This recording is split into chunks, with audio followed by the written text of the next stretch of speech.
É uma noite tão especial de Tiramalo Pegabong, sua apertura para seu torneio, que vai estar em lugar outra semana, começando já Whips, já Berna, já Sabra e já Domingo, para a celebração de 35 anos de Tiramalo Pegabong.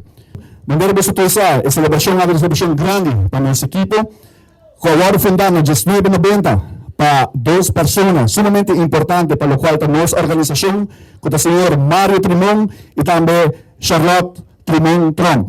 E duas pessoas aí, duas pessoas que o dia de aula a carga a equipe de Tiramalo Pegabong e traspasso para anos atrás na mesma família, que nang hunang awardo tomar e team over para assina a aula nos celebrar 35 anos. Nós também temos team internacional que também for de Hermana Isla Corsou e também nós temos que também for de nossa Hermana Isla Bonaire.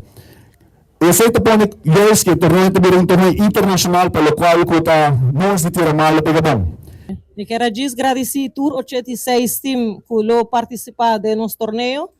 35 anos não juega e me quero remarcar que já sabra, toda a noite nós temos juega também de de Special Olympics. O qual que nós queremos papaya ranch, mas também sa yin mas assim nós vamos celebrar 35 anos.